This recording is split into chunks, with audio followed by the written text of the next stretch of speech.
भारतीय टीवी और ओटीटी पर अपनी पौराणिक और ऐतिहासिक भूमिकाओं के लिए मशहूर अभिनेता मल्हार पांड्या अब रामलीला में हनुमान का किरदार निभाते नजर आएंगे।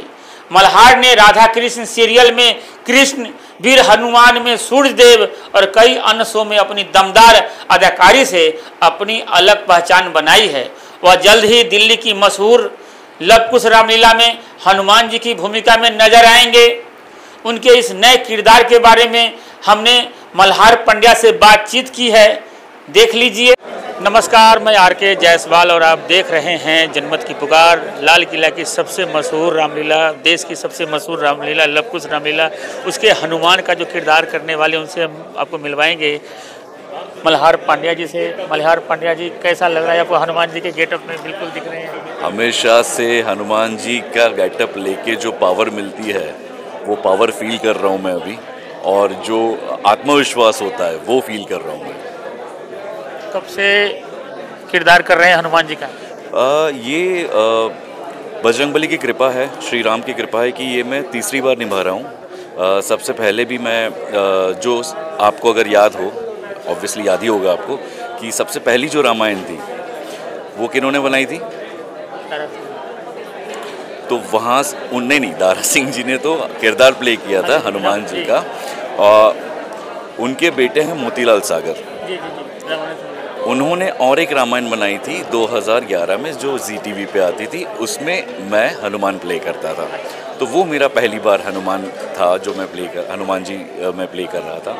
और उसके बाद और एक शो में मैंने हनुमान जी का कैमियो किया था। और लाइफ में अब तीसरी बार मुझे मौका मिल रहा है कि मैं हनुमान जी प्ले करूं यहाँ लव कुश रामायण में। सीरियल में और स्टेज पर क्या अंतर देखते हैं आप? बहुत अंतर है, चाहे वो सीरियल हो, फिल्म हो या स्टेज हो, क्योंकि तीनों की बॉडी लैंग्वेज अलग है, तीनों का एक्टिंग करने का तरीका अलग है, डायलॉग डिलीवरीज अलग हैं, तो तीनों में काफ़ी डिफरेंस है। स्टेज पे ज़्यादातर लाउड एक्टिंग होती है, उसका एक सबसे बड़ा रीज़न यही है कि प्रेक्षक तक आपके एक्सप्रेशन, आपके डायलॉग्स पहुँचे, आप क्या परफॉर्म कर रहे हो, आप क्या बोल रहे हो, आपकी एक्टिंग लाउड होती है। और वही चीज़ कैमरा के सामने थोड़ी सी डाउन होती है। क्यों? क्योंकि ये कैमरा है, वहाँ माइक लगा होता है, आपको आवाज़ पहुँचाने की ज़रूरत नहीं पड़ती, आपकी आवाज़ पहुँच जाती है। अच्छा पांड्या जी, इंस्टाग्राम रील का ज़माना है, उसको कैसे यूथ जो है उसको कैसे आप लोग स्टेज तक ला पाएंगे? देखो, वो तो हमारे ऊपर ही है, आपके मेरे जो प्रेक्षक हैं उन सबके ऊपर है कि हम रील्स कैसी बनाते हैं, कैसे हम शो करते हैं और किन किन लोगों को हम फॉलो करते हैं, वो सब कुछ हमारे ऊपर है। और हम सबको सब पता है क्या करना होता है। तो मैं एक ही चीज़ बोलूँगा कि जब तक हम अगर रामायण को अपने जीवन में बिठाए और अगर कुछ चीज़ें हम रामायण जो जीवन का आधार है उसके अंदर से थोड़ी बहुत हमारे जीवन के अंदर लाए, तो ये सारी जो समस्या है ना वो अपने आप दूर हो जाएगी। हमारे साथ बात करते हैं मल्हार पांड्या जी। एक एक्टर के तौर पे नहीं बोल रहा हूँ मैं, हम सभी भक्त हैं श्री राम जी के, हनुमान जी के।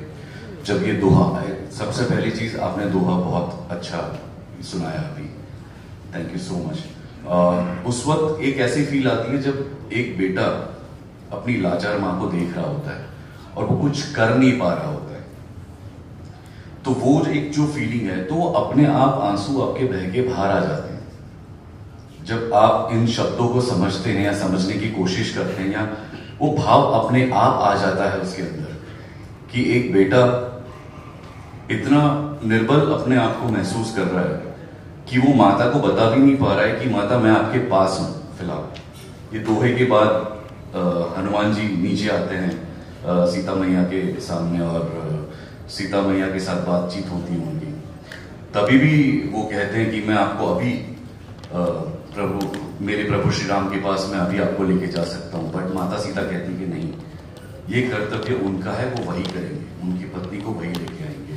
तो ये पूरे दोहे का जो दर्द है, वो चौपाई, वो पूरी चौपाई जो है उसका दर्द मैंने उसी समय महसूस किया। अगर आपने हमारा अभी तक चैनल सब्सक्राइब नहीं किया है तो कृपया चैनल सब्सक्राइब कर लें, लाइक करें, शेयर करें, कमेंट करें। तो मिलते हैं फिर किसी और खबरों के साथ।